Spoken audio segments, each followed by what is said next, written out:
démarrer cette réunion publique que je qualifierais de la dernière ligne droite, puisque comme vous le savez, nous aurons à voter ce dimanche 26 novembre, donc je le rappelle de 8h à 18h sur les 4 bureaux de vote, 2 ici, un à la salle Vidal à proximité du cimetière, et également au centre de loisirs, je le rappelle pour ceux qui nous viendraient de l'Océan, puisque cette année on a un petit changement, la salle des Bourdaines étant prise, alors non pas pour des travaux au sein de la salle, mais autour de la salle, je pense que vous l'avez remarqué, le bureau de vote a été transféré au niveau du centre de loisirs qui se situe avenue Jean Moulin. Je le rappelle, si certains ont par ailleurs des questions à la suite de cette réunion, je pourrais leur préciser le lieu. Donc dernière ligne droite, je l'ai dit, l'objectif de cette réunion, nous avons déjà fait une il y a de ça près de 2 semaines pour vous présenter la liste qui m'accompagne, qui est derrière moi. Une réunion à l'Océan également mardi dernier, donc il y a 2 jours.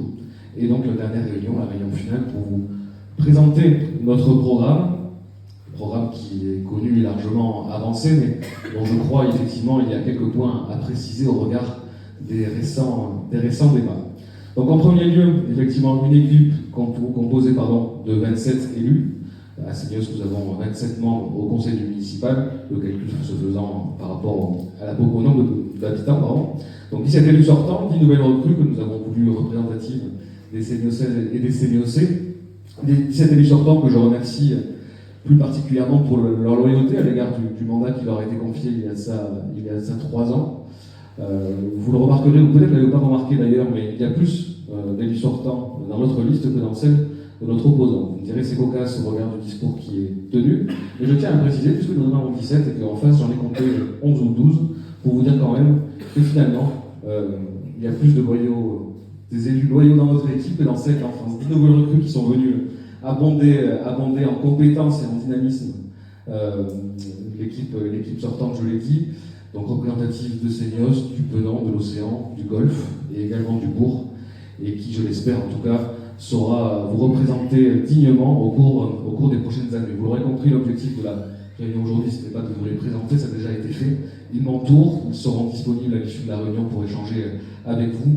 L'objectif, c'est bien de vous parler de ce que nous avons pu mettre en place déjà depuis 3 ans et de ce qu'il nous reste à faire, notamment des projets structurants. Thomas, tu peux y aller. Donc, vous expliquer quand même le pourquoi de cette nouvelle élection. Nous avons eu le 29 septembre dernier la démission de près de 27 élus de l'opposition, alors 6 élus qui siégeaient au conseil municipal et les 21 élus qui suivaient sur la liste. Ces démissions ont eu pour conséquence de faire en sorte que le quorum, malheureusement, du conseil municipal n'était plus atteint. Il faut que nous soyons 19 pour pouvoir délibérer légalement dans notre commune. Nous étions 18. Certes, nous, dans notre équipe municipale, nous avons connu quelques démissions, et je sais que ça a été largement commenté.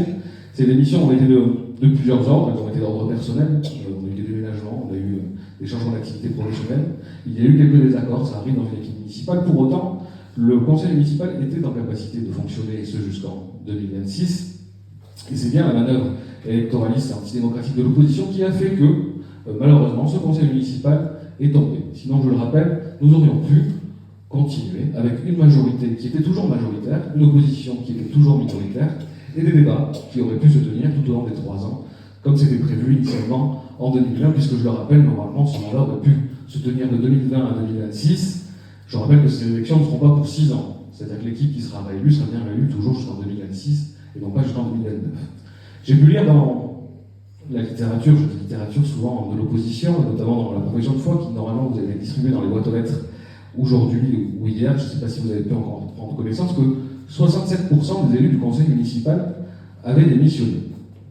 Alors, en l'occurrence, c'est pas 67%, mais M. Camban, quand il dépose ce chiffre, en fait, il veut dire 67% des personnes qui s'étaient présentées à l'époque. Nous étions 27 d'un côté, 27 de l'autre, ça fait 54. Effectivement, 67% de ces personnes-là ont démissionné.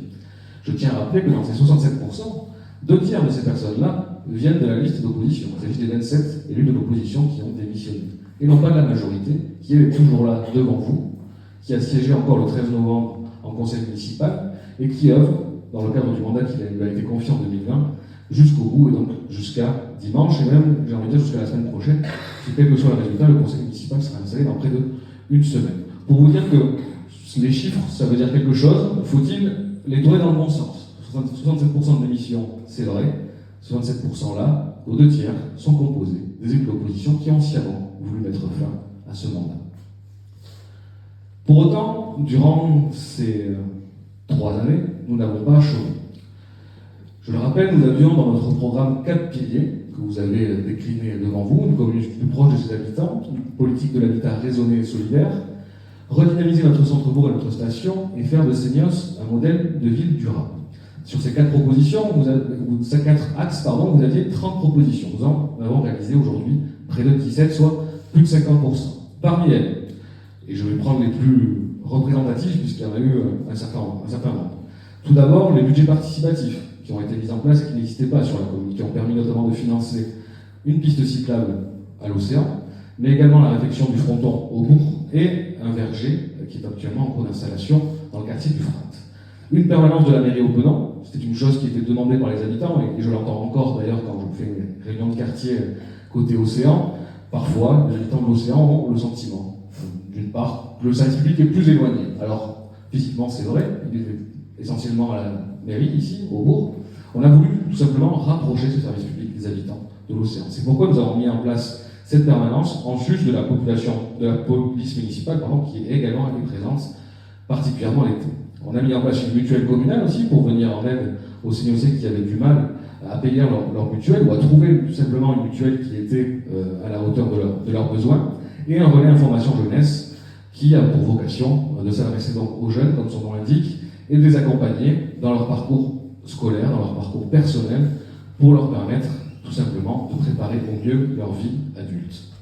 Une politique de l'habitat raisonnée et solidaire, elle s'est notamment matérialisée au sein de la modification du PLUI que nous avons adopté en juin dernier.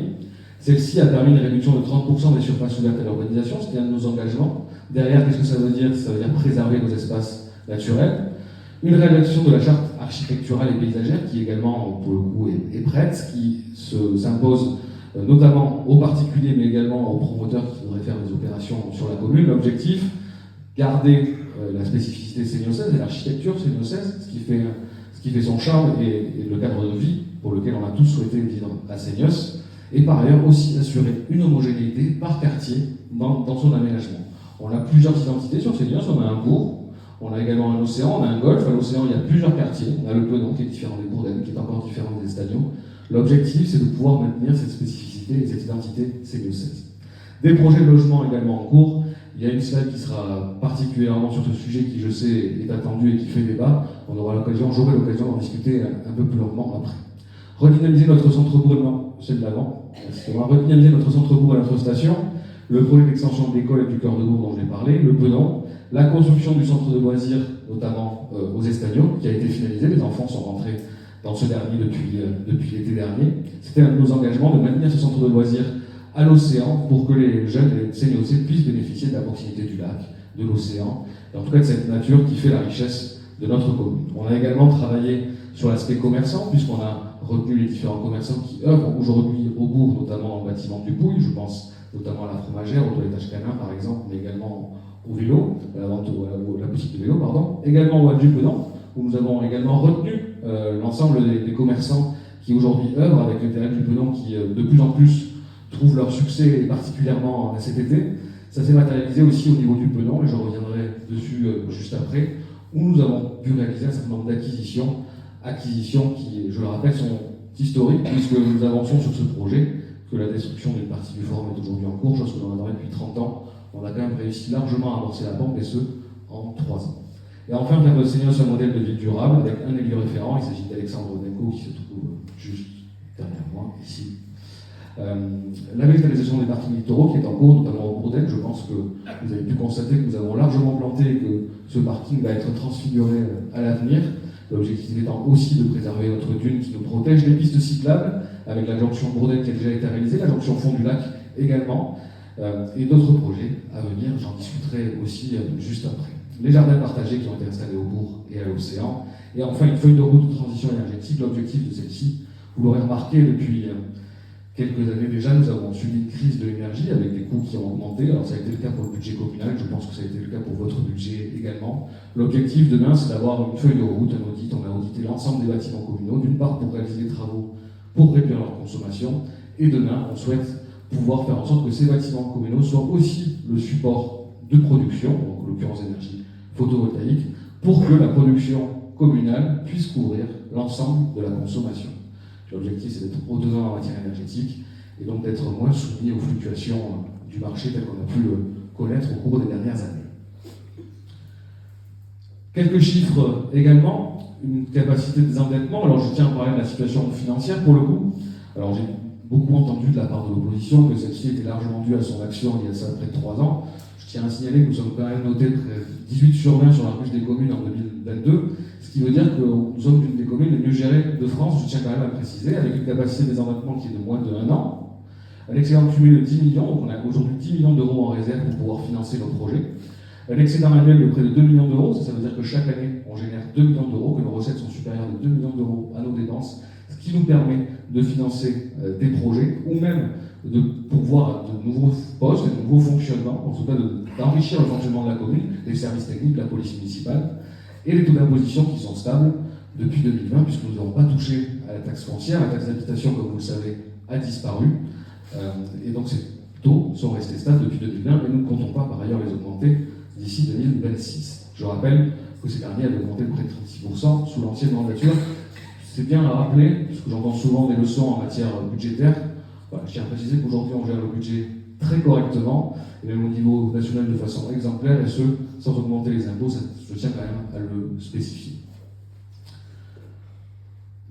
Venons-en peut-être au cœur du sujet, puisque c'est un des sujets qui fait débat aujourd'hui, le projet Cœur de Bourg. Quelle est la genèse de l'école? Quelle est la genèse de ce projet? Déjà, d'une part, c'était un engagement de campagne de pouvoir avoir une nouvelle école pour nos enfants et de pouvoir également réfléchir à l'avenir de notre Cœur de Bourg. Le diagnostic a été celui-ci. Aujourd'hui, nous manquons d'une centralité réellement affirmée sur la commune. Nous avons des commerces qui ont du succès, mais qui s'étalent le long de la rue Charles de Gaulle et le long de la départementale. L'objectif, c'est de pouvoir créer cette centralité à la fois commerçante et en termes d'habitat. En termes d'habitat, pourquoi? Bien évidemment, j'ai tout entendu. J'ai entendu qu'on allait créer le mur de Berlin, qu'on allait avoir une barre de HLM au milieu du bourg. J'ai encore vu dans la profession de foi que j'évoquais tout à l'heure qu'on allait créer 250 logements avec 80 logements sociaux. Très sincèrement, je ne sais pas d'où sortent ces chiffres, en tout cas ils ne sortent pas de la mairie. L'objectif, oui, c'est effectivement bien de créer du logement. Mais en aucun cas, il s'agit de faire des bars qui seraient immondes ou qui défigureraient notre village. Comment on souhaite procéder? On aura bien évidemment une concertation à venir, j'y verrai après. Pourquoi créer l'habitat en centre-bourg? Aujourd'hui, on est soumis à 2 injonctions. La première, c'est de préserver nos espaces naturels. Nous avons fait le choix de réduire les surfaces ouvertes à l'urbanisation. Nous aurons demain aussi des contraintes législatives qui vont nous imposer de ne plus consommer l'espace naturel, et c'est à mon sens plutôt une bonne chose pour préserver notre cadre de vie. Pour autant, il faut qu'on crée du logement, parce qu'aujourd'hui, on a des gens qui souhaitent venir loger à Seignos, et parce que les Seignosais ont des difficultés tout simplement à se loger. Comment répondre à cette question? Il n'y a pas 36 solutions. Il faut qu'on arrive à réinventer la ville, et il faut arriver, de ce fait, à la densifier un petit peu. Alors la densifier comment? Pendant un certain nombre d'années, on va dire les 10-15 dernières années, on a eu des champignons qui ont poussé un peu partout sur la commune, des gros projets immobiliers qui sont venus s'installer au milieu des quartiers pavillonnaires, parfois au centre-ville, parfois en périphérie. L'objectif, dans le cadre de la modification du PLU que j'ai évoqué tout à l'heure, ça a été de préciser ces zones de densification et faire en sorte justement qu'on n'ait pas une urbanisation et une densification sauvage sur la commune. Pour ce faire, on a défini des zones. Une zone cœur de bourg, une zone plus élargie et une zone périphérique, pavillonnaire, où l'on ne souhaite pas, justement, que ce type d'immeuble puisse pousser à l'avenir sur la commune. Cet équilibre, on doit le trouver via ce projet Cœur de Bourg. Alors combien de logements aujourd'hui? On ne le sait pas encore, parce que tout l'objet justement des années à venir, ça va être qu'on le précise ensemble. Et surtout, comment cet espace-là va être aménagé. Il y a plusieurs invariants. J'ai déjà entendu beaucoup de choses. J'ai entendu qu'on allait installer un énorme supermarché au milieu du bourg. Bien évidemment, ça ne sera pas le cas, ça n'a tout simplement jamais été envisagé. J'ai entendu qu'on allait construire sur le parc de la mairie. Non, ce parc, il sera au contraire préservé. J'ai entendu qu'on allait construire sur la montée vers l'église, la place de la Victoire. Non, il s'agit justement d'un élément patrimonial remarquable. On a d'ailleurs fait en sorte, dans la modification du PLI, de pouvoir préserver les maisons historiques de Seignos et qui font sa particularité architecturale, il n'y aura pas de construction sur cet espace-là. L'objectif, vous le comprendrez et vous le verrez avec l'école, c'est justement de pouvoir déménager l'école existante, et j'y reviendrai après, pour pouvoir bénéficier de cette emprise et réfléchir justement à ce que sera le bourg de demain. Avec la volonté aussi d'organiser ce nouveau centre-bourg autour du ruisseau de la Palue, qui aujourd'hui passe sous notre école, qui est assez caché. L'objectif, c'est d'en faire demain un élément de paysage qualitatif et faire en sorte tout simplement que notre bourg soit plus agréable, avec des commerces, du logement et des espaces publics de qualité où on peut tout simplement se poser, ce qui n'est pas forcément le cas de notre ville aujourd'hui. Pour ce faire, on a également mené, et c'est en cours, une étude mobilité. Quel est son objectif? J'entends souvent, effectivement, on a besoin d'aménagement sur l'avenue du Cassou, sur l'avenue Marcel Cerdan, sur l'avenue Charles de Gaulle, sur l'avenue Languilhem, parce que les voitures vont trop vite ou parce qu'il y a trop de voitures. L'objectif de cette étude, justement, c'est de définir quelles sont les fréquentations de ces axes, quelle typologie de véhicules, leur nombre, je l'ai dit, la fréquentation, la vitesse, pour justement définir de façon globale à l'échelle de la commune quels aménagements sont nécessaires, à la fois en centre-ville, mais également sur la périphérie. Parce que la problématique d'un aménagement qu'on pourrait juger simple et pérenne, par exemple en mettant beaucoup de dodanes sur l'avenue Charles de Gaulle, ce qui a été fait pendant des années. C'est bien, ça potentiellement et probablement réduit les vitesses sur l'avenue Charles de Gaulle. La problématique, c'est que ça a dérivé un certain nombre de flux et de circulation vers l'avenue Languilhem, vers l'avenue du Cassou, vers l'avenue Marcel Cerdan. Et c'est justement ce que l'on souhaite éviter demain.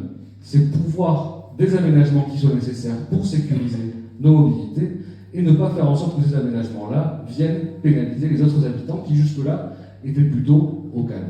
C'est l'objectif de cette étude. Elle a pour objectif aussi de voir quels sont les aménagements à renforcer en matière de piétons pour favoriser les circulations piétonnes, parce qu'il est vrai que sur la rue Charles de Gaulle c'est parfois compliqué, et en termes cyclables pour voir quels aménagements cyclables, quelles pistes de demain il faut développer pour faire en sorte que l'on puisse aller sereinement à vélo, alors à l'océan ou au bourg, pour faire ses courses ou pour d'autres activités. Pour prendre le temps de cette réflexion autour du cœur de bourg, j'ai bien évidemment entendu, c'est fait, on l'a fait dans votre dos, on vous a rien dit, le projet est prêt, il va démarrer dans 6 mois. Non, vous imaginez bien que ce n'est pas le cas. En l'occurrence, l'emprise du centre-bourg, elle a été gelée pour 5 ans. 5 ans dans le cadre de la modification du PLU. Alors pourquoi 5 ans? Parce que c'était un outil qu'on appelle le PAPAG. Alors je vous passe ces acronymes parce qu'en matière d'urbanisme, c'est parfois un petit peu compliqué. En tout cas, son objectif, c'est de geler cette zone pour 5 ans, pour juste qu'on prenne le temps ensemble de la réflexion et qu'on puisse définir quel cœur de bourg l'on souhaite demain. On a commencé à travailler, nous en mairie. Certains plans ont été diffusés. Alors, ça tombe bien, ce n'était pas un secret. Certains plans ont été diffusés. On a travaillé sur plusieurs scénarios qui vont être enrichis par l'étude mobilité, justement pour venir au-devant des CNOC dans le cadre de réunions comme celle-ci, dans le cadre d'ateliers dès l'année prochaine, pour qu'on puisse travailler ensemble et réfléchir ensemble sur l'avenir de notre commune. Je pense que c'est quand même terrible aujourd'hui qu'en politique, et particulièrement dans notre commune, on ne puisse pas le temps de réfléchir. Ce que propose mon opposant, finalement, c'est de tout arrêter. On va tout arrêter, tout. C'est-à-dire, on ne peut plus débattre. On ne peut plus débattre de l'avenir, on ne peut plus avoir de projet. Le rôle d'une mairie, c'est quand même d'étudier, proposer et décider avec les habitants.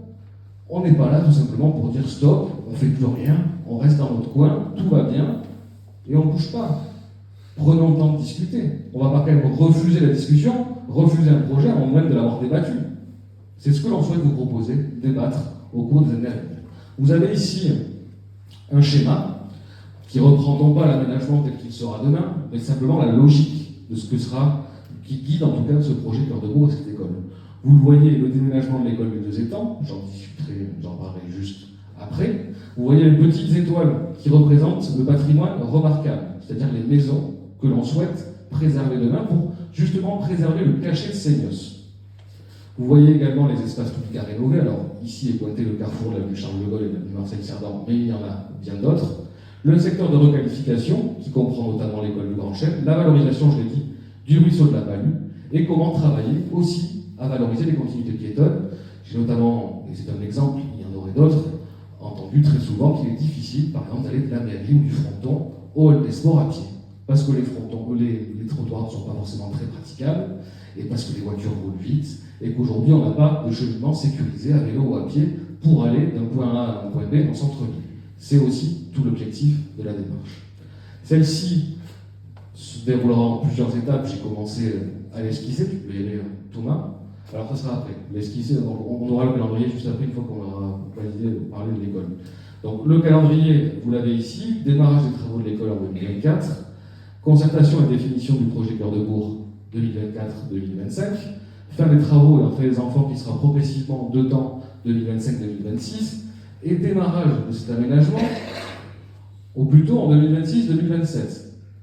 Alors c'est pas forcément pour porter chance, mais j'ai envie de vous dire, si à l'issue des échanges qu'on aura au cours des 3 prochaines années, vous n'êtes pas convaincu du projet, vous pourrez aller voter en 2026 pour me dire, en fait, on n'en veut pas. Et on ne veut plus de vous aussi par la même occasion, ce que je n'espère pas.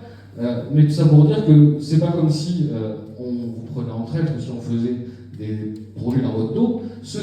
Ces projets, et celui-ci en particulier, sera de toute façon sanctionné par une élection en 2026, sanctionné ou approuvé par une élection en 2026.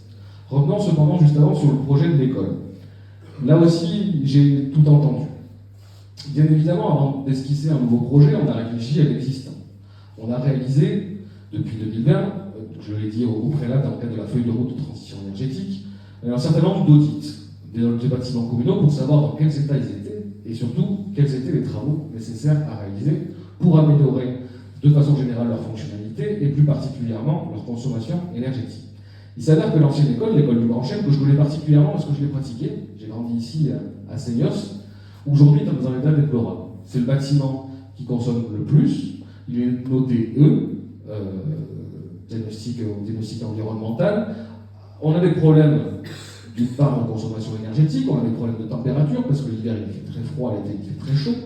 On a des problèmes avec la pluie parce qu'on court après les fuites, parce que malheureusement cette toiture, où on a beaucoup de toits plats, notamment sur l'arrière, fuit considérablement. Aujourd'hui on court après l'entretien de ce bâtiment. Et aujourd'hui sa rénovation coûterait aussi cher que le projet de nouvelle école. Alors le projet de nouvelle école il coûte combien aujourd'hui? Il coûte 5 millions d'euros. Pourquoi? J'ai lu dans la littérature aussi de l'opposition qu'il coûtait 10 millions d'euros. Ça fait partie des nombreux mensonges qui sont distillés depuis des mois, enfin en tout cas depuis des semaines, dans vos boîtes aux lettres. Et très sincèrement, ça commence un petit peu à me fatiguer. Parce qu'on a le droit, encore une fois, d'avoir un débat, on a le droit de ne pas être d'accord sur des projets, pour peu quand même qu'on se base sur des faits et sur des informations vérifiées. L'école ne coûtera pas 10 millions d'euros à la commune. Elle coûtera 5 millions d'euros. Très exactement, elle coûtera 6 millions de travaux, 800 000 euros d'études, et on escompte 2 millions d'euros de subventions de la part de l'État, de la caisse d'allocation familiale qui finance notamment tout ce qui est bâtiment périscolaire, donc on parle de la cantine, on parle de la garderie, et du département des Landes. Sachant qu'aujourd'hui, l'État nous a déjà notifié, pour la première phase, une subvention de 500 000 euros. Donc on va y arriver à ces 2 millions d'euros, et donc on va arriver, in fine, à ces 5 millions d'euros de budget. 5 millions d'euros, c'est quoi? J'entends le dire, c'est un projet pharaonique, on va mettre à mal les finances de la commune pour des années. Non. Vous l'avez vu, on gagne 2 millions. En réalité, c'est 2,2 millions par an. Notre budget génère 2,2 millions d'excédents par an. Si l'école coûte 5 millions, en un peu plus de 2 ans, elle est financée. Donc quand j'entends on va mettre à mal les finances de la commune avec ce projet et avec les autres d'ailleurs, c'est une bêtise et c'est fou. Pourquoi, au-delà de l'état du bâtiment existant, on souhaite déménager cette école au niveau ici, juste à côté du hall des sports? D'une part parce qu'on a déjà une école existante, il s'agit de l'école des 2 étangs, une école que dans le cadre d'ailleurs du projet, on va réhabiliter parce que le projet comprend 2 pans, un pan réhabilitation de l'ancien, en l'occurrence de l'école des 2 étangs, et un pan construction, extension de la nouvelle école. Un lieu idéal, qu'on a jugé idéal, pourquoi? Aujourd'hui, déjà, pour les familles, c'est compliqué quand on a 2 enfants. Un enfant à l'école de Grand Chêne, un enfant de 2 étangs. En termes de planning, c'est parfois compliqué. Quand même, on a réussi un petit peu à décaler les rentrées tous les matins, et le soir, c'est quand même compliqué pour les familles. On a, aujourd'hui, au cœur du bourg, une problématique de stationnement. C'est-à-dire que dès qu'on a les rentrées d'école ou les sorties, tous les soirs ou tous les matins, c'est le bazar, parce qu'il y a des voitures partout. Grâce à cet aménagement, des aménagements de stationnement d'ailleurs qui vont être réalisés, on a notamment acheté un terrain qui se situe en face du skatepark, un terrain où déjà intuitivement les gens se garent. On l'a acheté pour pouvoir l'aménager et faire en sorte notamment qu'il y ait plus de stationnement demain pour les familles, mais également pour les usagers du hall des sports, du terrain de foot, des terrains de tennis ou encore de la réserve de l'étang-noir. On est également à proximité de l'ensemble des infrastructures de loisirs, de culture et de sport de la commune.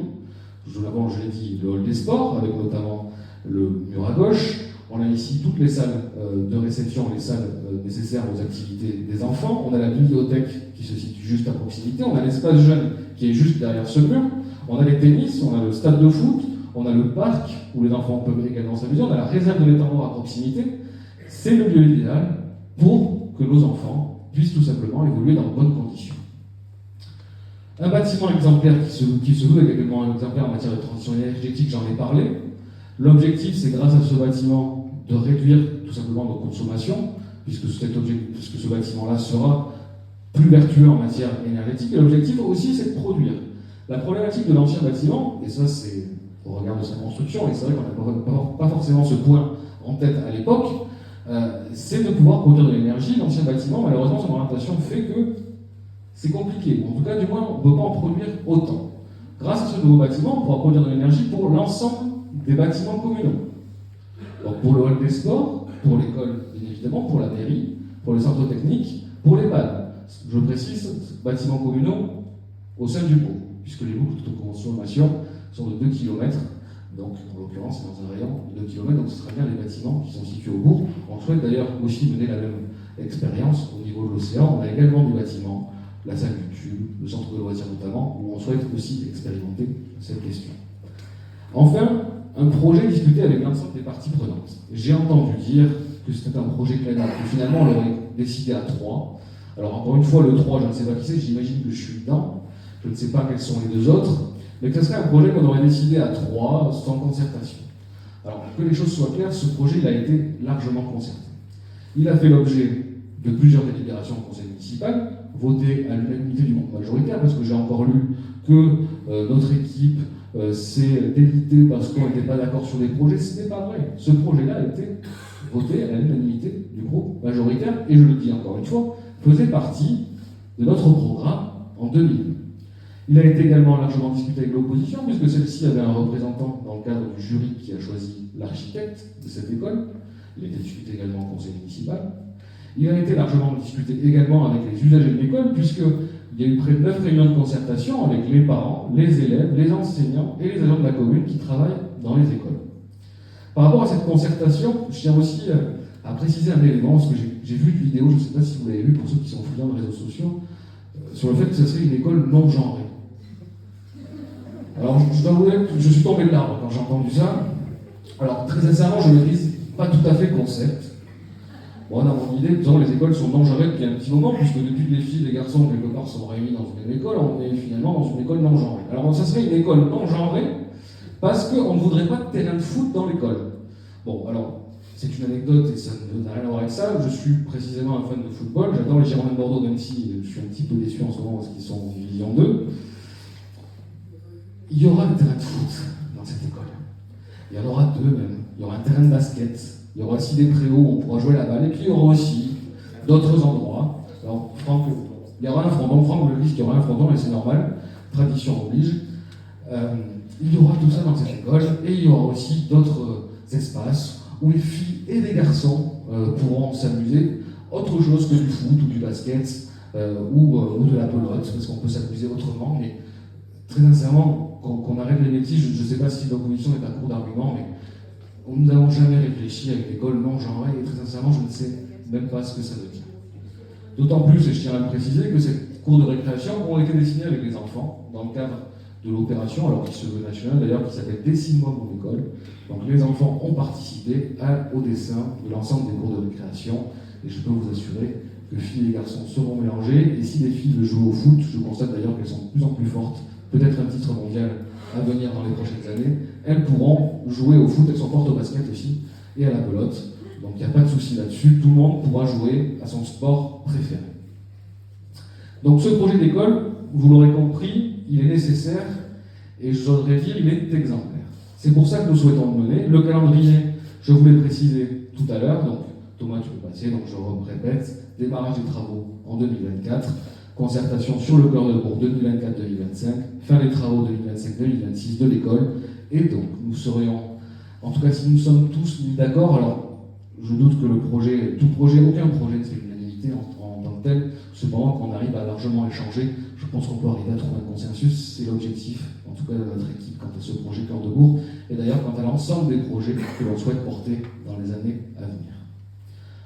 Autre projet qui fait débat, alors en l'occurrence peut-être plus à l'océan qu'au Bourg, quoique on est, je crois, tous attachés à notre station, qu'on vienne de l'océan ou du Bourg, le projet Cœur de Penon. Ce projet, vous le savez, fait l'objet de nombreuses discussions depuis 30 ans, 40 ans. Il faut refaire le Penon, il faut refaire le Penon. Eh bien, je vous annonce quelque chose, c'est que ce projet a démarré. On l'a entendu pendant 40 ans, et il a démarré parce que pendant 3 ans, j'ose le dire, on a bien bossé. On a bien bossé comment? Déjà, on a repris le projet précédent. Le projet précédent, donc, qui était présenté et porté par l'équipe de M. Camblan. C'était un de nos engagements de campagne, vous voyez, je commence à faire de campagne. Nous voulions, d'une part, faire en sorte que ce projet soit plus élargi, donc ne soit plus concentré uniquement sur le forum et sur la place Castille, mais également sur la place Gentil, qui est donc la place où se situe le parking, notamment en face de l'Office du tourisme. Nous voulions également moins de construction, et nous voulions également plus de végétalisation, et surtout une réflexion quant au changement climatique et surtout au recul du trait de côte et du phénomène de migration dunaire. On a une dune qui recule, qui prenne mieux en compte ces aspects-là. C'est ce que nous avons fait. Nous avons travaillé donc depuis 2020. 2021, on a organisé près d'une vingtaine de réunions de concertation avec les commerçants, avec les habitants. Nous avons fait également des tables longues avec les estivants, donc avec les touristes qui viennent nous visiter l'été, pour savoir quelle station ils souhaitaient demain. Ce projet, donc ces discussions-là, ont abouti au plan guide que vous avez là, et dont vous avez, j'imagine, pu prendre connaissance depuis. Il est notamment placardé au Penon, et puis il a également été diffusé dans notre documentation, et dans la documentation d'ailleurs de la mairie au cours des années passées. Il comprend l'aménagement de la place du Forum, de la place Castille, de la place Gentil, et il comprend également un certain nombre d'acquisitions qu'on a déjà pu réaliser, je l'ai dit tout à l'heure, depuis 2020. Depuis 2020, on a réalisé, et encore une fois, je le dis en toute modestie, ce que personne n'a réussi à faire en 30 ans à Seignos. On a acheté toute la barrette nord du Forum. Elle est aujourd'hui en cours de destruction. Vous pourrez le remarquer si vous y allez ou si vous y êtes déjà allé. Elle sera d'ailleurs, cette partie-là, réaménagée avant l'été, alors un réaménagement temporaire, parce qu'on aura aussi à détruire le pont marchand qui se situe juste en retrait et dont on a besoin pour le coup de finaliser l'acquisition, même si on a bien avancé, on l'a réalisé. Donc ce volet acquisition, et surtout on a fait en sorte que ce projet puisse être labellisé par l'État. Dans le cadre de l'AMI, c'est un peu barbare, c'est un appel à manifestation d'intérêt, aménagement durable des stations. Il y a eu près de 30 candidatures en France au niveau national, et seulement 3 destinations ont été retenues. Une destination de montagne, il s'agit de la Reims, de la vallée d'Ossau, une destination littorale, il s'agit de Seignos, et une destination un peu plus urbaine, c'est une commune dont je n'ai plus le nom et je m'en excuse, qui est en Île-de-France, en Seine-et-Marne, je crois, ou en Seine-et-Marne. Donc 3 communes qui ont été retenues en France, labellisées par l'État, et un financement qui nous a été lancé le 3 novembre de près de 3 millions d'euros pour venir financer ce projet, sur un projet qui aujourd'hui est estimé à 10 millions d'euros. Cette labellisation, il y a encore quelques années, était impossible, inenvisageable. On a réussi, grâce au travail de l'ensemble de l'équipe qui m'accompagne ici, à faire en sorte que ce projet soit labellisé et considéré comme un projet modèle au niveau national. Et ça, je pense que c'est une excellente chose et que ça va nous permettre d'avancer plus rapidement, notamment en termes d'acquisition. Donc ce projet, je sais, par ailleurs, il pose également quelques questions, parce que bien évidemment, dans un futur, rien n'est parfait, et pour un projet, rien n'est parfait, il y a des choses qui forcément peuvent poser question. Donc, tu peux continuer. Il y a donc, tout d'abord la volonté de préserver l'avenue Chambrelin. C'est effectivement un but que nous poursuivons. J'ai lu dans des tracts de l'opposition que nous allions construire 2 gros pavés, alors ils étaient en rouge, hein. Je me dis, ils n'allaient pas les mettre en vert, ça aurait été plus joli. En rouge, 2 gros pavés au milieu de l'avenue Chambrelin. Ce n'est évidemment pas le projet. On n'a pas de volonté de construire sur l'avenue Chambrelin. Bien évidemment, des constructions sont prévues dans la continuité des constructions qui sont déjà présentes sur la place Gentil. L'objectif d'ailleurs, c'est de pouvoir faire en sorte qu'architecturellement elles puissent continuer la pente, parce que nous avons des grandes pentes, vous le remarquez au Penon, des immeubles existants, mais en aucun cas de venir construire sur l'avenue Chambrelin. 2 îlots de construction, je l'ai dit, pourquoi? On ne construit pas pour se faire plaisir, je l'ai dit, un des objectifs initiaux du projet, c'était justement de réduire les constructions. Et c'est chose faite d'ailleurs. Dans le précédent projet, alors déjà les espaces verts aménagés étaient de 28 000 m². Nous on va aménager plus de 80 000 m² d'espaces verts. Pourquoi? Parce qu'on a intégré la plage Gentilly et les abords de l'Office du tourisme au projet. Le projet précédent de M. Gamblan comportait près de 3 087 m² d'emprise au sol de construction. Nous en avons 2 765. Le projet comportait, dans le projet de M. Gamblan, des hauteurs de construction de R+2 à R+5. Celle-ci était d'ailleurs positionnée au niveau de la place de l'Escargot et sur le forum, donc peu ou prou à 50, entre 50 et 100 mètres de notre dune. Nous avons décidé de relocaliser ces constructions donc plus loin de la dune et d'en faire moins et moins haut, puisqu'on est limité à R+2 à R+3. Alors j'entends désormais que l'opposition, et M. Gamblan dit « Ah non, mais finalement, nous, on ne veut plus de construction. On proposait R+5 il y a encore 3 ans, mais aujourd'hui, on n'en veut plus. » La sincérité de la démarche, excusez-moi, j'en doute un petit peu. Et on fera une vaste concertation. Ça fait 30 ans qu'on concerte sur le projet du Penon. Alors bien évidemment, il faut continuer à concerter. Ici, je ne vais pas dire que maintenant on va y aller comme des bulldozers, on va aller tout droit, on va écouter personne. On n'a jamais travaillé comme ça, on ne travaillera pas comme ça dans les prochaines années. Pour autant, il faut qu'on avance. On ne va pas encore rester 30 ans de plus avec un Penon qui vieillit, alors même que tous les feux sont ouverts pour qu'on puisse avancer. Bien évidemment, ça prendra du temps. Je ne vous dis pas qu'en 3 ans tout sera réglé, mais il faut avancer. Pourquoi ces constructions? Tout simplement parce qu'on souhaite aussi créer du logement. Vous l'aurez compris, on ne peut plus consommer l'espace naturel, c'est pour ça qu'on a une réflexion quant au cœur de bourg. C'est pour ça aussi qu'on a une réflexion quant au Penon. Des logements pour qui et pourquoi? Des logements pour les habitants à l'année, et des logements aussi pour les saisonniers. Puisqu'aujourd'hui, on a des commerçants qui sont en grande difficulté sur la station parce qu'ils n'arrivent tout simplement pas à loger leurs salariés. Donc qui dit pas de salariés, dit pas d'ouverture. Donc c'est aussi un des objectifs du projet. Un des objectifs du projet aussi, c'est de ramener des commerces qui puissent être ouverts à l'année. Aujourd'hui, nous avons 3 commerces sur l'océan qui sont ouverts à l'année, sur le Penon. Nous avons la pharmacie, la boulangerie et le spa. D'une part, je tiens à les remercier, parce qu'ils ne sont pas là ce soir, mais je tiens à les remercier, parce qu'effectivement, ils apportent un service essentiel à la population du Penon, ou même à ceux du bourg qui peuvent visiter au Penon, dans la plage, et qui, en partant ou en arrivant, peuvent profiter de ces commerces.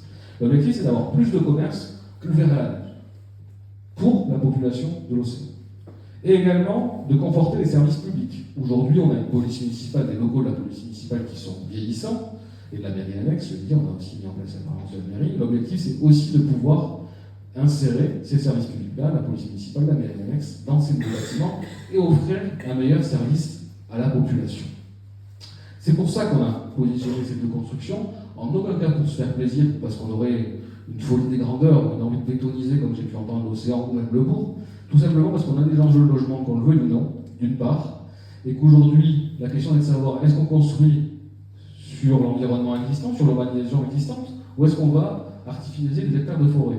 Nous, on a fait un choix, celui de réfléchir à l'existant. Et des commerces, parce que oui, des commerces, on en a besoin à l'océan, et notamment des commerces à l'année. Et du service public, oui, parce qu'à l'océan, on a aussi besoin de services publics. On en a tout autant besoin qu'au bourg, et c'est ce projet que l'on souhaite porter. Alors maintenant, quelles seront les prochaines étapes concernant le Penon? Vous l'avez remarqué, depuis le 15 novembre, on a démarré la destruction du forum. Donc celle-ci va se poursuivre, probablement jusqu'à la fin de l'année. On a démarré une première phase qui d'ailleurs s'achève ou s'est achevée. Une deuxième va commencer. Bon, il s'avère qu'on a retrouvé de l'amiante dans certains bâtiments, donc il y a des mesures de précaution à mettre en place, mais normalement, tout cela sera détruit d'ici la fin de l'année.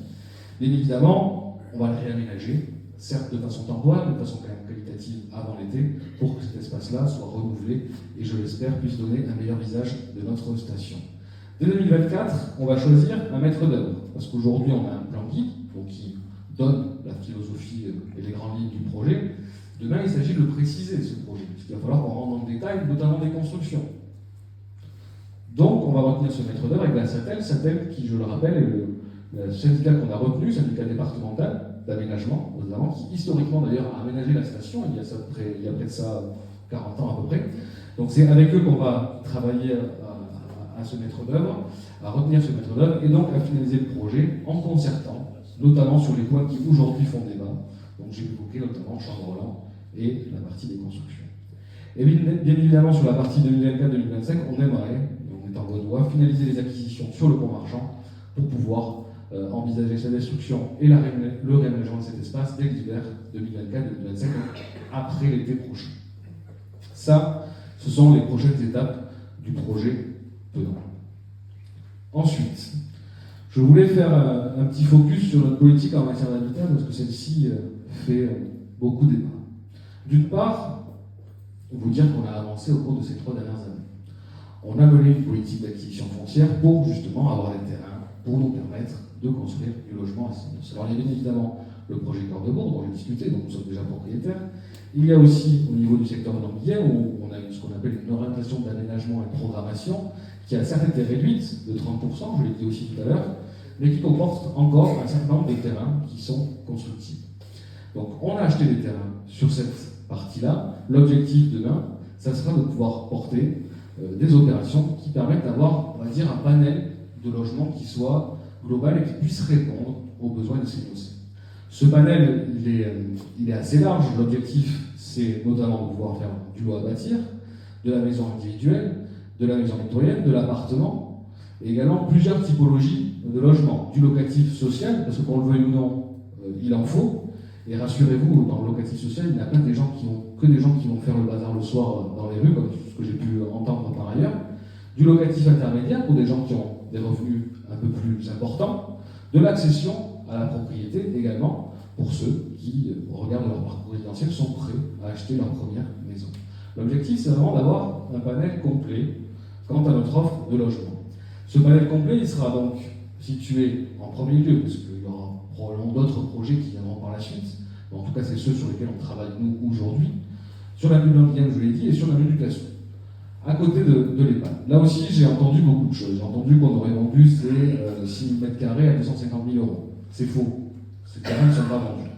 D'ailleurs, cet aménagement-là, cette construction-là comprennent 2 volets. Un volet locatif, social, et un volet accession à la propriété.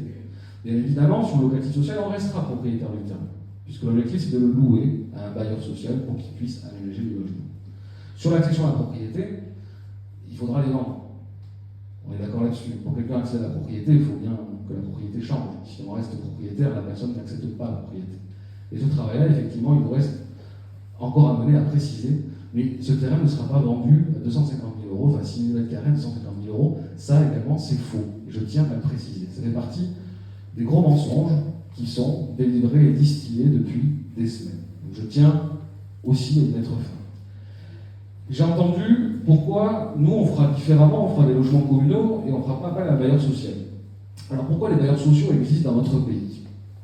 Tout simplement parce que pour une commune comme Sénos, et pour bien de communes en France, il est difficile de porter, de construire et de gérer des logements seuls. Déjà, construire des logements, c'est cher. Alors on peut faire quelques opérations, elles vous sont décrites ici, mais on ne pourra pas en faire indéfiniment, tout simplement parce qu'on n'aura pas la capacité d'investissement à construire des logements tous les ans à un rythme élevé. Financièrement, ce n'est pas possible. D'autre part, parce qu'il faut derrière les gérer. Les gérer, c'est créer un service, donc avec des personnes, des agents, qui font la gestion locative de ces logements. Donc ça a un coût de fonctionnement. Et comme vous le savez, si on fait des logements pour les Sénossais, on ne les fait pas au prix du marché, parce qu'on ne fait pas des logements pour qu'ils ne puissent pas y loger. Donc forcément, ça implique des recettes qui sont moins importantes, et de fait, ça implique des déficits que la puissance publique doit assumer pour que ces logements soient gérés. Et malheureusement, ces déficits-là, nous, communes, on ne peut pas les assumer seuls. Ce n'est pas possible parce que ça viendrait gréver notre budget de façon trop conséquente et on n'arriverait pas demain à financer et avoir des excédents ou tout simplement un budget à l'équilibre, chose dont on a l'obligation par ailleurs, puisque la loi nous y oblige, au regard du coût que ça représenterait. C'est pour ça qu'aujourd'hui, à Sénos comme ailleurs, on fait appel à des bailleurs sociaux et qu'on ne fait pas des logements communaux. Je tiens à rappeler aussi qu'à Sénos, on a 2% de logements sociaux. Dans les communes considérées comme tendues, prenons par exemple l'agglomération bayonnaise, les objectifs, dans le cadre du loi, d'un décret qui s'appelle le décret SRU, sont de 30% de logements sociaux. Bayonne, par exemple, a près de 40% de logements sociaux, ou entre 30 et 40% de logements sociaux. Est-ce que Bayonne est particulièrement un coupe-gorge? Je ne le crois pas. Est-ce qu'il faut que nous, on arrive à 40%? Ça, c'est un autre débat. Par contre, au regard des difficultés que rencontre notre population, 2% c'est bien trop faible. Parce que malheureusement, on n'arrive pas à loger les habitants de notre commune. Donc il faut faire du locatif social, il faut faire du logement intermédiaire, il faut faire de l'accession à la propriété, il faut faire tout cela. Mais ne pensons pas qu'on pourrait le faire seul. Et d'autant plus que le logement communal dont je vous parle ne rentre pas dans ces critères-là. Ça voudrait dire qu'on ferait des logements accessibles pour les gens mais qui ne serait pas considéré au titre de l'État comme du logement social, donc il ne serait même pas comptabilisé comme du logement accessible. Ce qui veut dire que demain, si on rentre dans ce fameux décret SRU, on devrait payer des amendes. Parce que nous n'avons pas suffisamment de logement social sur la commune. Je pense qu'il fallait recentrer ce débat-là. Bien évidemment, on ne fera pas que du locatif social, mais ça fait partie de l'offre et des CMOC. Et ce n'est pas forcément des Montois, des Dacois, des Parisiens, des Bretons, des Nordistes, des Alsaciens qui viennent à Seignos et qui ont besoin de logement social. Il y a des CMOC qui ont besoin de logement social.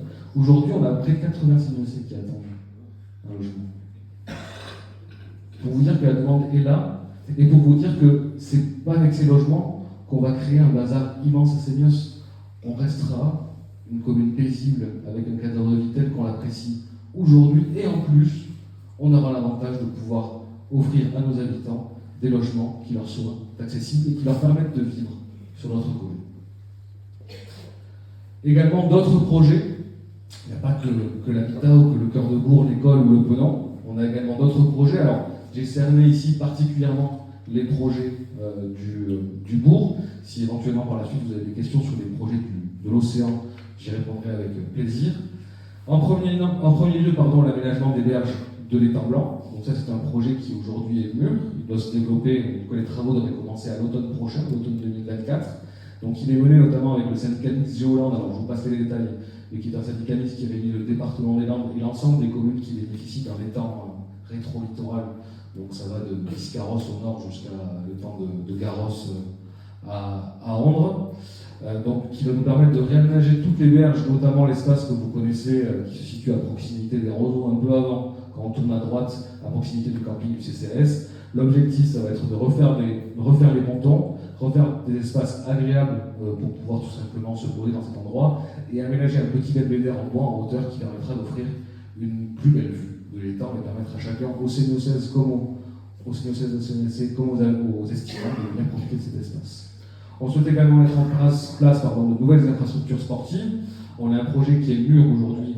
Il s'agit du projet de paddle, donc les travaux devraient normalement commencer en début d'année, juste à côté des tennis couverts, donc 2 terrains de tennis paddle couverts.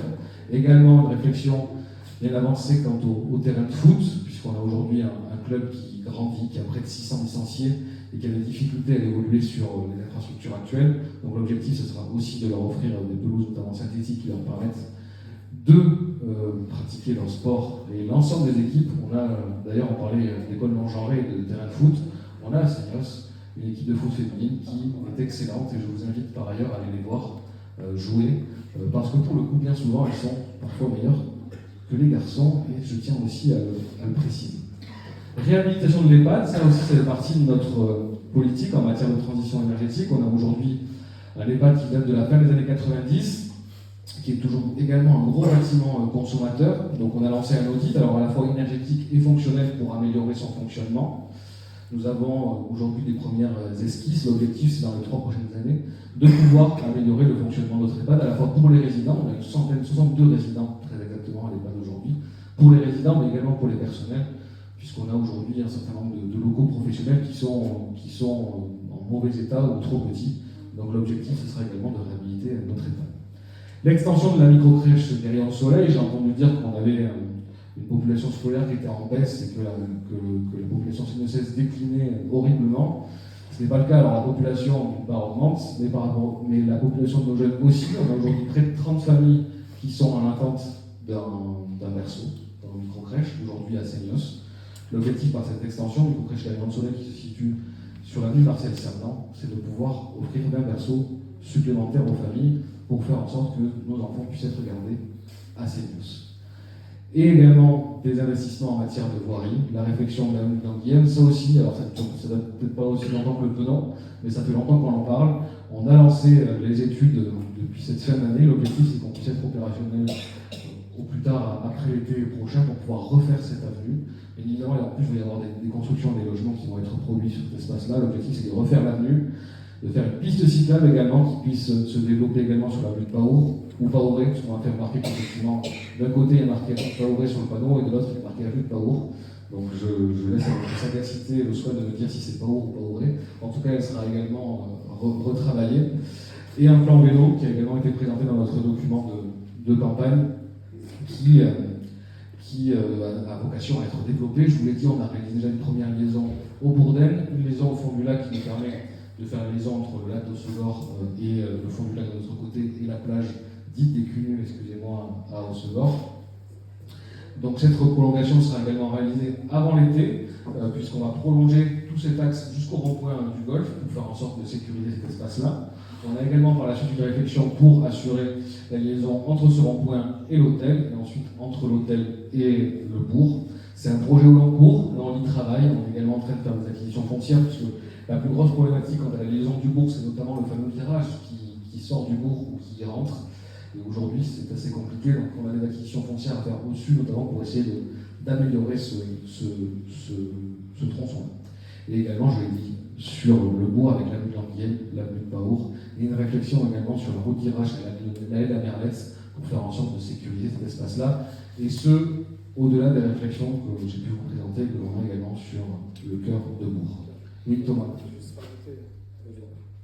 Et bah, activé, ouais, c'est bon. Excusez-moi. Donc, je voulais juste rajouter que ça a pris du temps parce qu'il y a aussi les réseaux. Les réseaux, l'ancienne équipe avait ouvert à l'urbanisation, ça se préoccupait de comment on va alimenter en eau potable, comment on va gérer l'eau usée, comment on va gérer l'électricité. Donc, ça a pris du temps parce qu'il a fallu diagnostiquer tout ça. On a d'énormes débordements d'eau usée à chaque orage dans cette zone. Et il faut qu'aujourd'hui, on gère ça. Donc il va y avoir des aménagements de bassins d'orage, il va y avoir des redimensionnements de réseaux d'eau potable, et tout ça, ça passe sous la chaussée. Donc c'est pour ça qu'on ne pouvait pas refaire la route avant, et, parce qu'on ne va pas s'amuser à la recasser après. Donc c'est aussi ça qui a fait prendre du temps. Je voulais juste rajouter ça. Tu as bien fait. Et à l'écoute des habitants, alors ça il s'agit plus des problématiques du quotidien, alors rassurez-vous, on a cette slide-là, après on évoquera un petit peu le projet RTE, et puis on conclura, et si vous avez des questions, on pourra bien évidemment échanger. J'entends effectivement, et ça nous est remonté assez régulièrement, entretien des trottoirs sur l'avenue Charles de Gaulle, sur le quartier du Frat notamment. Je vous dire que bien évidemment, concernant l'avenue Charles de Gaulle, c'est en cours de réflexion dans le cadre de l'enquête mobilité. Concernant le Frat, et plus largement concernant l'ensemble des quartiers qui sont au bourg à l'océan, on a mis en place un marché à bonne commande, donc c'est une dépense de près de 300 000 € par an, qui nous permet en fait au fur et à mesure de renouveler l'ensemble des trottoirs de la commune, en tout cas des abords et tous les aménagements qui sont aux abords des routes. Ça peut être du pluvial aussi. C'est sûr, d'ailleurs. Donc le pluvial, on l'a beaucoup géré effectivement, notamment au niveau de l'océan, on avait quelques problématiques, au niveau du bourg aussi. L'objectif, c'est avec ces 300 000 € par an aussi d'avoir un plan de renouvellement de ces trottoirs et de ce pluvial pour faire en sorte que vos quartiers soient plus agréable et mieux aménagé. Thomas, vas-y. C'est 30 points noirs qu'on a réglés avec des personnes qui étaient vraiment en danger, avec des inondations récurrentes. Donc ça, on a réglé les urgences, ça nous a coûté beaucoup d'argent. Il reste beaucoup de travail, on a encore identifié une quarantaine de points noirs sur la commune. Donc il reste encore de l'argent à mettre dans le pluvial. C'est un plan pluriannuel d'investissement que l'on a fait en interne pour pouvoir justement répartir ces charges. On a réglé les premières urgences et maintenant il va petit à petit pour régler ce point de pluvial. Je voulais juste rajouter quelque chose sur les trottoirs de Charles de Gaulle notamment. Pareil, on n'a pas voulu refaire ces trottoirs-là parce qu'il y avait la fibre optique à passer. Le génie civil, vous l'avez vu, il a été refait en partie, mais on ne savait pas exactement où est-ce que les réseaux étaient encore bons ou endommagés. Donc ils ont fait quelques tranchées à travers les routes et les trottoirs. Donc c'est pour cette raison qu'on n'a pas encore retravaillé ça. Pareil pour l'éclairage public et l'effacement des réseaux aériens qui sont les réseaux télécoms. Donc on va faire en sorte de passer le génie civil sous terre pour effacer visuellement tous les câbles aériens sur Charles de Gaulle et profiter de ça aussi pour refaire l'éclairage public. C'est ce que l'on vient de rajouter. Vous remarquez que Thomas est à jour en travaux. Également concernant la vidéoprotection, là aussi j'ai entendu dire qu'on l'abandonnerait complètement et que Seignos serait devenue la reine de l'insécurité, ou en tout cas une commune horrible à vivre.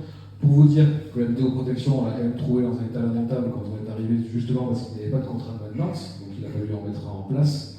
Vous dire également qu'on investit près de 30 000 € par an sur ce système-là pour faire en sorte qu'il fonctionne. On a bien avancé, il y a encore des points noirs à régler, et notamment les liaisons radio, parce qu'on n'avait pas des caméras connectées par des fils, on avait des caméras connectées par des antennes radio.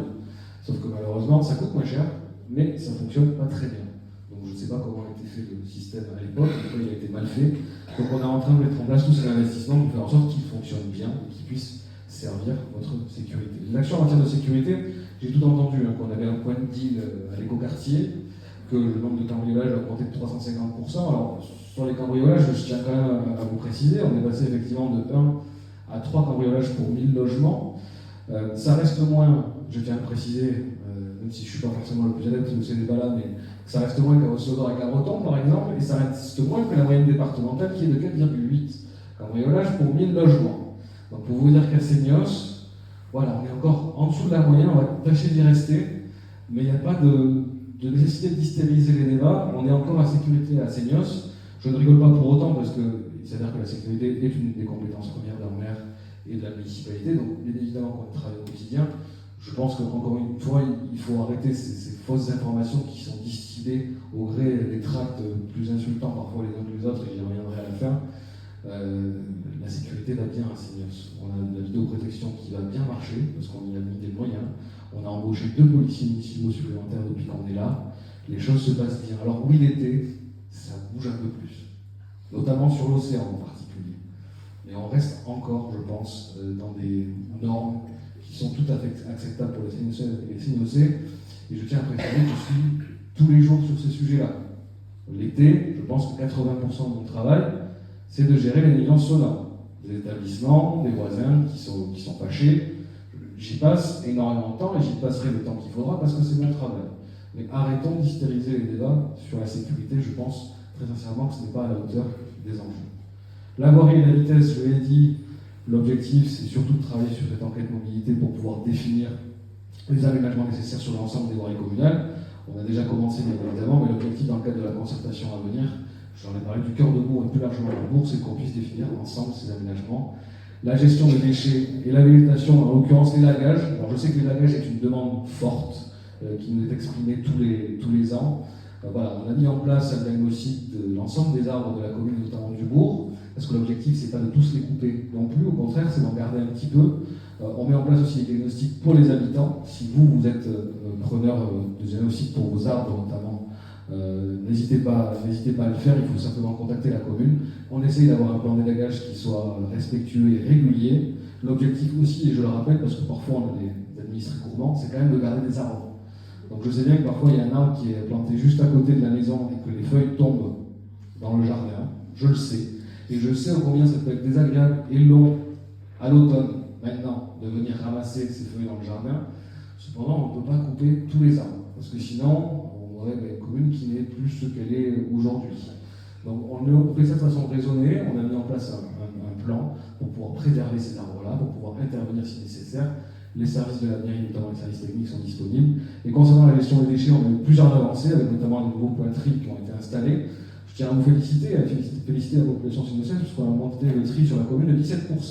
Et je crois qu'on est parmi les meilleures communes du sud des Landes, donc je tiens quand même à vous féliciter pour votre comportement. On a également, et vous l'avez vu, ça a été installé très récemment, des containers sur les points de tri pour les déchets, les biodéchets. Donc ça, c'est des déchets issus de l'alimentation. Ils sont installés, ils ne sont pas encore en fonctionnement, puisqu'ils le seront à partir du 1er janvier. L'objectif, encore une fois, sur les déchets, c'est de faire en sorte que la commune soit exemplaire en la matière. Et on travaille d'ailleurs à un redéploiement de ces containers pour un meilleur aussi aspect paysager, si je puis dire. Sur l'océan, en premier lieu, ça a commencé. On a commencé à discuter des solutions de riverains, et puis ça sera le cas aussi sur le bourg, probablement dans les prochains mois et les prochaines années. Donc ces petits points, si après vous avez des questions sur des points plus particuliers, bien évidemment, je pourrai y répondre. Je tenais pour finir également à revenir sur le projet RTE. Alors je remercie par ailleurs Mme Darzac d'être présente, donc la présidente du collectif THT. On peut effectivement applaudir si vous souhaitez. RTE, comment ça s'est passé? RTE, quand nous sommes arrivés en mai 2020, on a été élus en mars. Nous sommes installés en mai, parce que Covid oblige, il a fallu patienter quelques mois, quelques semaines. En juillet 2020, RTE est venu à notre rencontre pour nous dire on ne peut pas passer sous le gouffre de Cabreton, puisqu'on regarde les études, les autres effondrements qui ont été identifiés, et il y a trop d'incertitudes quant à la pérennité de l'installation, enfin en tout cas de ce qui pourrait être installé. Donc on ne peut pas passer par le gouffre de Cabreton. On a œuvré entre juillet 2020 et avril 2022 pour faire en sorte que le tracé qui nous soit proposé soit le moins impactant possible pour la commune. Ce tracé, il nous a été tout d'abord proposé au Bourdelle, on a dit non. Il nous a été proposé par la suite au Benon, on a dit non également. Et ensuite, il nous a été proposé aux casernes. Aux casernes, on a dit c'est pas idéal, mais quitte à choisir la solution la moins pire, c'est probablement celle-ci. Ensuite, au niveau du tracé, on nous a dit soit c'est le long de la départementale vers Hossegor, soit on passe à travers forêt et on débouche derrière la gendarmerie qui se situe au gros, là-bas, pour ensuite repartir vers Hossegor. On leur a dit non, on ne souhaite pas que notre massif forestier soit impacté par ce projet, donc on souhaite que vous longiez la départementale qui arrive de Souston et qui descend donc jusqu'à Hossegor. En avril 2022, on a voté donc une motion, non pas pour valider le tracé ou dire qu'on était pour ce projet, mais simplement pour acter que le tracé que nous proposait, alors vous me direz c'est de la nuance, mais malheureusement ou heureusement, la vie est quand même faite de nuances. Si tout était blanc ou noir, ça se saurait. Et la volonté, c'était justement de prendre acte que le tracé qui nous était proposé était un tracé de moindre impact. C'est ce que nous avons délibéré en motion. C'est en aucun cas une délibération qui autorise le projet, puisque de toute façon, RTE, en l'occurrence et l'État, n'a pas besoin de nous pour que ce projet soit validé.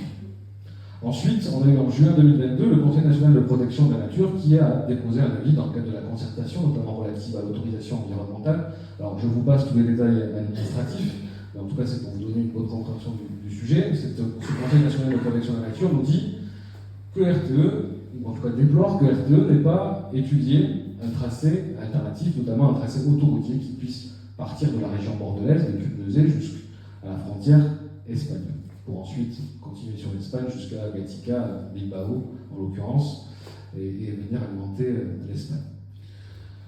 C'est un avis qu'on a pris en compte. On a eu par ailleurs de nombreux échanges avec le collectif en question. J'ai eu de nombreux échanges avec le collectif en question depuis, ce qui nous a amené des échanges où parfois on n'était pas toujours d'accord, mais on a réussi en tout cas à arriver à une position commune. Elle nous a amené à contester les arrêtés qui ont été pris par l'État pour ce projet. Alors j'ai beaucoup entendu cette démarche est opportuniste, électoraliste. Alors vous posez la question, qu'est-ce qui est opportuniste, le plus opportuniste électoraliste? Est-ce que c'est démissionner pour provoquer de nouvelles élections, ou est-ce que c'est faire un recours contre un arrêté, contre un projet que finalement personne ne veut?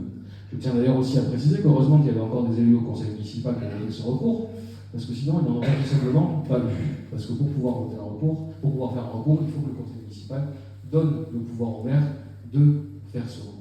Donc c'est ce qui a été fait par ailleurs le 13 novembre, c'est marqué en bas. Donc nous avons dès fin octobre, décidé de porter un recours auprès du Conseil d'État. Ce recours a été déposé d'ailleurs mercredi dernier.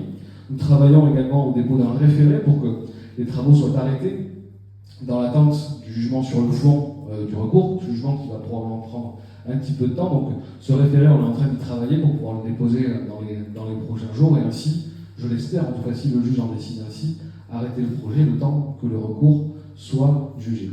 Par rapport aussi à l'aspect électoral, je tiens à préciser, malheureusement, que de toute façon, ce recours n'aurait pas pu intervenir en dehors d'un contexte électoral, tout simplement parce que l'arrêté portant DUP, donc déclaration d'utilité publique du projet, a été publié le 29 septembre dernier. Alors, hasard ou pas, l'opposition a démissionné également le 29 septembre. Donc de toute façon, le recours serait forcément intervenu en période électorale. Il s'avère que nous sommes restés, nous n'avons pas démissionné, nous avons pris nos responsabilités et qu'aujourd'hui ce recours est déposé, ce référé va l'être. Bien évidemment, on tâchera de vous informer de la suite donnée, mais on travaille, je crois, désormais en proximité avec l'ensemble des associations environnementales qui œuvrent sur ces recours pour faire en sorte de maximiser nos chances, si je puis dire, et faire en sorte, je l'espère, que ce projet soit annulé, puisque l'objectif du recours, c'est que le projet soit annulé. Et après, s'il est annulé, j'espère qu'RTE pourra revoir sa position et commencer à étudier ce tracé alternatif. Donc je tenais aussi à faire le point sur ce projet RTE, vous donner aussi la réalité des faits et comment ça s'est déroulé. Bien évidemment, si vous le souhaitez, je pourrais vous répondre à vos questions par la suite sur le sujet. C'était le dernier point de cette présentation. Alors j'ai duré combien de temps? Une heure et quelques. J'ai essayé de ne pas être trop long. Je souhaitais quand même, avant de vous laisser éventuellement la parole ou qu'on partage un verre ensemble, revenir un petit peu sur cette ambiance de cette campagne où, sur le tournant, parfois un petit peu nauséabond que celle-ci a pu prendre, notamment au regard des publications de l'opposition. J'ai entendu et j'ai lu beaucoup de choses qui ont remis en cause la probité de mon équipe, par exemple. J'ai entendu dire que j'avais des élus ou des adjoints qui avaient des liens d'affaires avec la commune et qui toucheraient de l'argent via des marchés publics. Je tiens à préciser d'une part que c'est faux. Remettre en cause l'honneur et la probité des élus sans avoir ne serait-ce qu'un avancement de preuve parce qu'il n'y en a pas, je pense que c'est bien bas. Je pense que la politique mérite mieux que ça. Je pense que notre commune mérite mieux que ça. En tout cas, je me réserve le droit de mon équipe de pouvoir intenter tout recours ou procès qui permettrait de mettre fin à ces allégations. Encore une fois, moi, si j'ai fait de la politique, si je me suis engagé alors à Seignos, parce que j'ai grandi à Seignos, c'est parce que j'avais envie de faire avancer des projets, faire avancer ma commune. J'ai jamais envisagé la politique comme un échange de colibés à longueur de campagne électorale pour finalement ne convaincre personne ou peut-être seulement convaincre la communauté de ne pas venir parce que finalement c'est si peu intéressant. Une campagne où on ne fait que s'insulter ou apporter des accusations fausses sur les uns ou sur les autres. C'est pas la manière dont je vois la politique. Je tenais à l'exprimer particulièrement aujourd'hui puisqu'il s'agit aussi de la dernière réunion en public. J'ai lu également beaucoup de choses dans les derniers documents qui ont été publiés. J'ai lu par exemple dans le dernier qui peut-être vous avez reçu dans vos boîtes aux lettres, vous n'avez pas encore, on a eu droit à la dernière boule puante de M. Camblan. C'est une tradition, je le sais parce que ça fait au moins la 4e élection que je suis en face de M. Camblan, alors pas toujours tête de liste. Je commence quand même à connaître ses méthodes. On a eu la dernière boule puante qui remet en cause ma capacité à gouverner, parce que finalement, je ne serais juste qu'un jeune qui a fait Sciences Po, qui travaille comme député, qui n'avait aucune expérience du privé ou du public, et qui ne saurait pas gérer une équipe. Et malheureusement, c'est pour ça qu'on en serait là à Seignos. Je tiens quand même à préciser les choses et à remettre un petit peu les choses à l'endroit. Alors on peut évidemment critiquer ma capacité de gestion ou de gouvernance. Après tout, ça fait partie du rôle d'un maire d'être critiqué, je peux l'entendre. Je tiens quand même à rappeler les qualités de gouvernance de M. Camblan. M. Camblan, c'est une élection en 2014.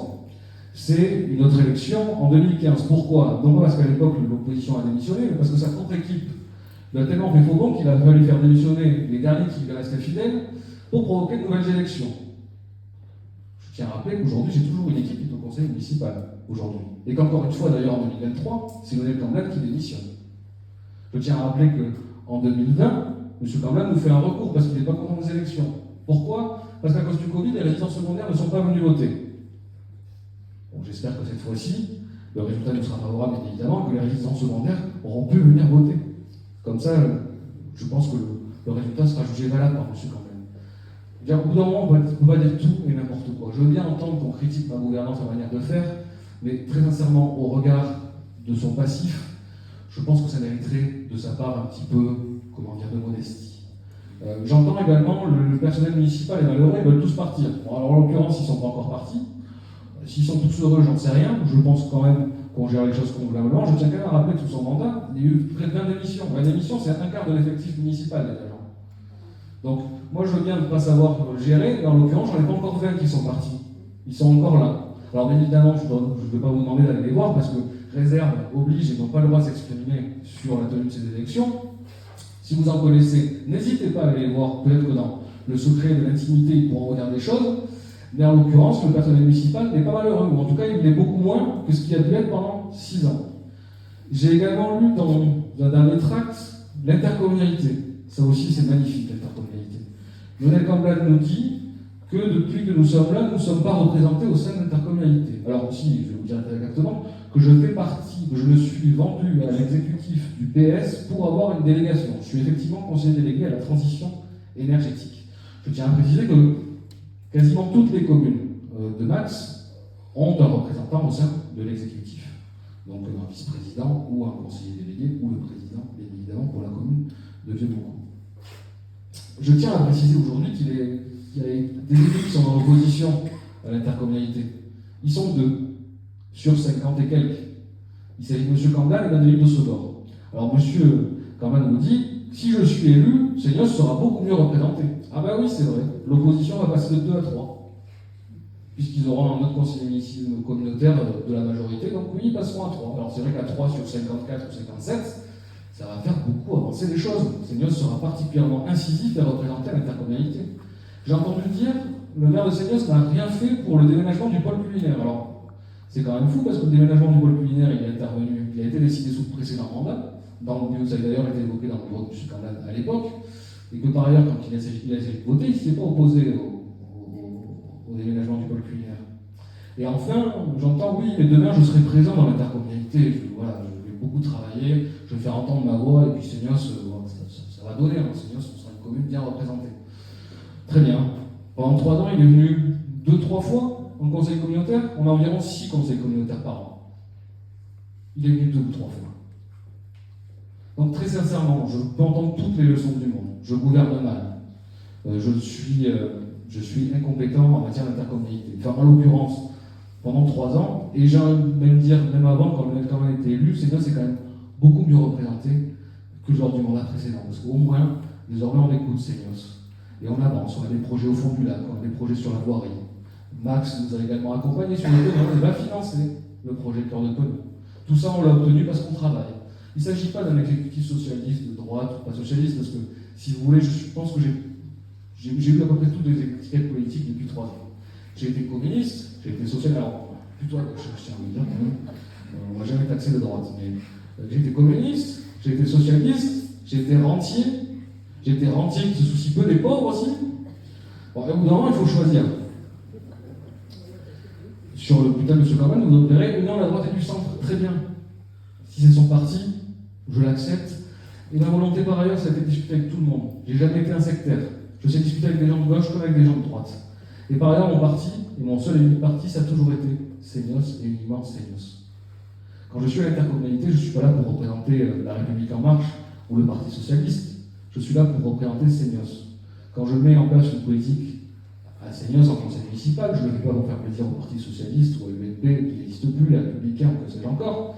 Je le fais pour Seignos. Je ne répète pas à longueur de tract que je suis de gauche, de droite, du centre, de l'extrême droite, de l'extrême gauche. Mon seul parti, c'est Seignos. Et ça l'a toujours été et ça le sera toujours. Je ne suis pas un animal de parti. Je n'ai pas été militant dans les jeunesses populaires ou les jeunesses socialistes ou que sais-je. Mon seul engagement et la manière dont je me suis construit, c'est bien mon engagement local. Je suis devenu conseiller municipal à 25 ans, dans l'opposition. Je suis devenu maire à 30 ans. Aujourd'hui, j'en ai 34. Mon seul engagement citoyen et politique, il n'a été qu'au service des Seignocaises et des Seignocais. Jamais au service de tel ou tel parti. Ça ne veut pas dire qu'il ne faut pas les partis en France. Il en faut, alors ils sont à peu près tous mal en point, malheureusement. Il faut des idées pour gouverner notre pays, il faut des partis pour les porter, c'est pas la question. Mais en l'occurrence, mon engagement et mon parcours n'a été et ne sera uniquement que pour Seignos, parce que c'est la ville où j'ai grandi, c'est la ville où je vis aujourd'hui, et c'est la ville où je vivrai demain, quel que soit le résultat des élections à venir. Donc qu'on arrête de me bassiner à longueur de tract sur ma prétendue appartenance à tel ou tel parti. Mon seul parti, c'est Seignos, et j'espère que le 26 novembre prochain, à savoir dimanche, vous saurez me soutenir dans cette démarche. Je vous remercie.